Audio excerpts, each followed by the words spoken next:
ये जो निकलता है ना भोगोगे, ये अकाट्य होता है। क्योंकि किसी का भी हृदय, मान लो किसी भी जीव जंतु को आप कष्ट दें और उसका हृदय आह भर जाए, तो वो आह वज्र की लीक है, तुम्हें भोगना पड़ेगा। वो देखो भीष्म जी को भोगना पड़ रहा है ना, सांप को ऐसे धनुष की नोक से उठाया और बंबूल के कांटों के ऊपर फेंक दिया, कई दिन तक शेदा हुआ, वो आह भर करके मरा। तो आपको 6 महीने बाणों की सैया पर आह किसी की ना लेना जिंदगी में।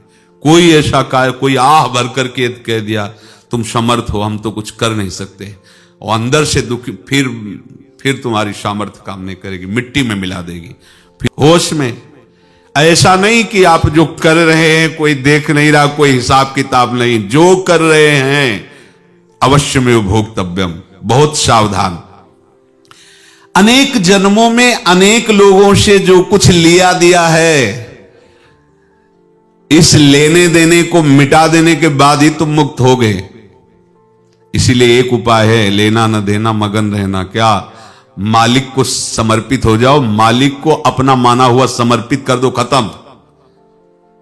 अहम त्वाम स्वरूपापेभ्यो मोक्षयिष्यामि, सब खत्म, आगे पीछे लेना देना सब खत्म। एकादश स्कंद में भगवान श्री कृष्णचंद्र जी ने कहा, जो मेरे चरणों का आश्रय लेकर भक्त मेरा भक्ति करता है, उसके पितृ ऋण, मातृ ऋण, देव ऋण, ऋषि ऋण, सब ऋणों से मैं मुक्त कर देता हूं। बस यही एक उपाय है जो इसके बंद करने का उपाय भक्तों के लिए है, वो यही है, भगवान की शरण में होकर अपना माना हुआ पूरा भगवान के अर्पित कर दो। अर्पित करने का तात्पर्य उसमें आम हटा दो। तो दियम वस्तु गोविंदम तुभ्यमेव समर्पये।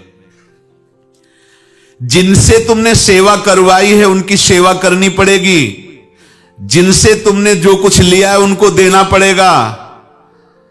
ये लेने देने का व्यापार जब तक समाप्त नहीं होगा तब तक तुम्हारा जन्म मरण चलता रहेगा। अब आपको यहां समझना है, यदि आपसे किसी ने पैसे लिए बेईमानी करके नहीं दे रहा है तो आप उसको गाली मत दीजिए, आपने बेईमानी की थी इसलिए आपकी बेईमानी हुई है, ले गया, कोई बात नहीं है, बंधन से मुक्त हुए, जो बोझा था चला गया। उसको ऐसा ना देखे कि ये बेईमान हमारे रुपए मार लिए, अब जो कुछ होगा देखेंगे। अगर आप आगे नया कुछ करते हैं तो फिर आगे का हिसाब आपको भोगना पड़ेगा, ध्यान रखना। ऐसा नहीं है कि आपको भोगना नहीं पड़ेगा। एक ही उपाय है कि अब जो शरीर धारण किए इसी में जो भोग ले, आगे ना होना चाहिए। तो क्या करे? सर्वतो भावेन भगवान की शरण ले ले।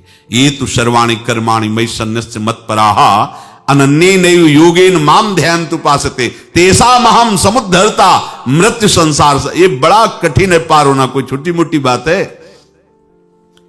एक महात्मा बाल्यावस्था से भजन करते थे, शालिग्राम भगवान पास रखते थे और उन्हीं की आराधना करके बस पाठ, नाम, जप और भ्रमण करते थे। यौवन अवस्था थी, गंगा जी के किनारे अपने ठाकुर को विराजमान करके स्नान करने के लिए कपड़ा ही उतार रहे थे कि 90 लोग आ गए, भाला तलवार सब ले, मारो मारो इसको मारो, घेर लिया।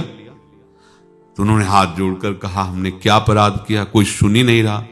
तो उन्होंने कहा, मार तो डालोगे ही आप 90 लोग, हम कोई अस्त्र शस्त्र तो लिए नहीं, एक बार हमें गंगा में डुबकी लगा देने दो और अपने ठाकुर को स्नान करा देने दो, फिर इसके बाद आप मार देना। भगवत इच्छा से वो लोग रुक गए, स्नान किया और अंदर से प्रार्थना की, प्रभु ये क्या लीला है आपकी, आपके सिवा मेरा कोई है नहीं और ये मुझे मारना चाहते हैं। तो भगवान ने जानते हो क्या कहा उनके अंतर में? तुम मेरे में ध्यानस्थ हो करके शरीर को छोड़ो, ये लोग मारेंगे। ये मेरे भजन का फल है कि तुम्हें 90 जन्म नहीं लेना पड़ेगा, एक ही जन्म में 90 मिलके। तुमने 90 हिंसा की थी पूर्व में, तो तुम्हें 90 बार जन्म लेना होता और एक एक करके मारते। ये मेरे भजन का प्रताप है कि एक बार में ही 90 का हिसाब हो जाएगा। तुम आंख मूंदो, मेरे ध्यान में मगन रहो, मेरे प्रताप से तुम्हें कोई चोट नहीं होगी और स्वाभाविक मूर्छावस्था में प्राण तुम्हारे छूट जाए। ऐसा ही हुआ, ऐसा हुआ। तो ये बात समझ लो कि ये जो कर्मानुबंध है, ऋणानुबंध है। आप देखो, अगर शाप महात्माओं ने दिया कि तुम्हारे वंश का इससे विनाश होगा, तो भगवान भी परम धाम जा रहे तो उसी कील से, बाण की नोक में जो मछली लील गई थी छोटा कण, उसी से की नोक बनाई और उसी नोक को प्रहार किया। भगवान के श्री चरण में वही बाण की नोक लगी और भगवान स्वीकार किया ना। भगवान का बड़ा लीला विचित्र है। अगर छुप करके उधर रामावतार में बात, तो इधर ऐसे स्वीकार किया है भगवान ने। ऐसा कहीं नहीं दिखाया कि मैं भगवान हूं तो मैं अपने लिए, ऐसा नहीं दिखाया। नारद जी का हित किया पर नारद जी ने शाप दिया तो भगवान ने स्वीकार किया। बंदरों ने ही सहायता की, जैसा बोले थे वैसा। ये लीला इस शरीर में भोगनी पड़ेगी। हां, ज्यादा को कम में भुगता देंगे, पर अब अगला शरीर ना मिले इसके लिए सर्वतो भावेन भगवान के आश्रित हो जाए। जैसे आपने दुकान फैला रखी है तो उसमें दो काम होते हैं, लेना और देना। किसी को उधार दिया है तो हमें उससे लेना है, और कोई नगद देकर सामान ले रहा है तो उसे सामान देना है, या उधार लिया है तो हमें उधार देना है। अब अगर दुकान बंद करनी है तो तुम्हें देने वालों पर जोर देना है, लेने वालों पर जोर नहीं। लेने वाला तो जाओ हम क्षमा किया, समर्पित किया, हमारा कोई संबंध नहीं, खत्म हो जाए, वो खुशी हो जाएगा। लेकिन देने वाला तुम अगर दुकान भी उठा दोगे तो जहां भी रहोगे तुम्हारे पास वो आएगा, लाइए हमारा। तो देने पर नजर रखिए, जिसका जिसका हिसाब है वो आपके सामने आता जाए, हटाते जाओ। लेने पर नजर मत रखिए और दुकान फौरन उठा दीजिए, नहीं अगर लेते देते रहे तो चलता रहेगा।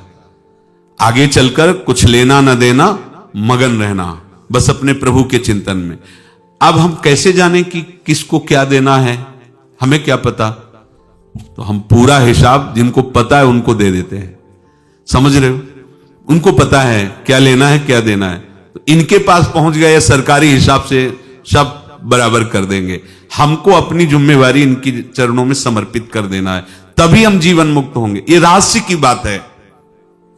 प्रभु कह रहे हैं, यस्य सर्वे समारंभाः काम संकल्प वर्जिताः ज्ञानाग्नि दग्ध कर्माणं तमाहु पंडितम बुधाः। जिसके संपूर्ण कर्मों के आरंभ संकल्प और कामना से रहित हैं, तथा जिसके संपूर्ण कर्म ज्ञान रूपी अग्नि से जल गए हैं, उसको ज्ञानी जन भी पंडित कहते हैं, बुद्धिमान कहते हैं। पूज्य श्री भाई जी महाराज कह रहे हैं, जैसे वहां ज्ञानाग्नि से दग्ध कह रहे हैं, तो अपने वृंदावन वासियों का प्रेमाग्नि से सब कर्म संस्कार दग्न होते हैं। जिस समय आपके हृदय में भगवत प्रेम का प्रादुर्भाव होगा तो लेश मात्र कभी तुम्हें दुख नहीं भोगना पड़ेगा। प्रेम का प्रादुर्भाव होते ही दुख का नाश हो जाता है, महासुख। जब प्रेम का प्रादुर्भाव होगा तो समस्त पाप भस्म हो जाते हैं, अशांति नष्ट हो जाती है, संसार ज्वाला स्पर्श भी नहीं कर सकती है। जब भगवत प्रेम का प्रादुर्भाव होता है तो हो सकता है उस उपासक के जीवन में दुखों का पहाड़ टूट पड़े, परिवार खिलाफ, शरीर रोगी, अव्यवस्था, बहुत बहुत कुछ, सब कुछ। कह रहे हैं इतना सब होने पर भी उसके हृदय में कोई भी दुख नहीं होता। ऐसा सामर्थ्यशाली भगवत प्रेम है। भगवान के चरणारविंद का जिसके हृदय में प्रेम है, भारी से भारी दुख भी उनको विचलित नहीं कर सकता।